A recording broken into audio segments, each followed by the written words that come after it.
ఒక మాట చెప్తాను, as much as my mother is a mother to me, my wife is also mother to me. ఎందుకంటే నాకు వివాహం అయిన తర్వాత she a mother to me.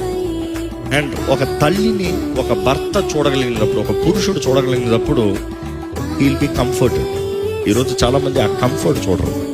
Comforting is number 1 point. ఆదరణ ఎప్పుడన్నా ఒక బిడ్డకి అమ్మ స్వరం వింటే చాలు, ఎంత ఏడ్చే బిడ్డన అమ్మ స్వరం వింటే చాలు, అమ్మ తాకుదల కలిగితే చాలు. So mother's love is very important. And ఇక్కడున్న ప్రతి స్త్రీకి చెప్తాను, prepare yourself to be a mother.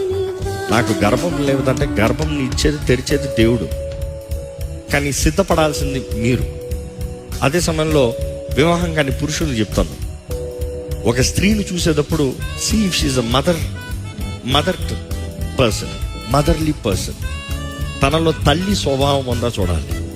Fashion ఉందా, ట్రెండ్ ఉందా, మనీ ఉందా, స్టేటస్ ఉందా, క్యాస్ట్ ఉందా, ఇవి కాదు.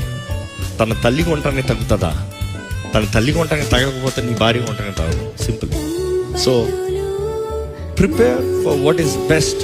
ఇక్కడ ఇప్పటికే భార్య భర్తలు ఉంటే ఇప్పుడు నేను కొత్తగా చూస్తాను అనొద్దు. దేవుడు వాకి తెలియజేస్తుంది, పురుషుడు భార్యని ప్రేమతో, క్రీస్తు ప్రేమతో మలుచుకోవాలంట. Love, you have to mould her with love. అదే సమయంలో ద ఉమెన్ షుడ్ సబ్మిట్, సమర్పించుకోవాలి. మోల్డ్ అవుతానికి సమర్పించుకోవాలి. దేవుడు మన కుటుంబంలో జ్ఞానాన్ని ఇచ్చి నడిపించును గాక. ఆమేన్.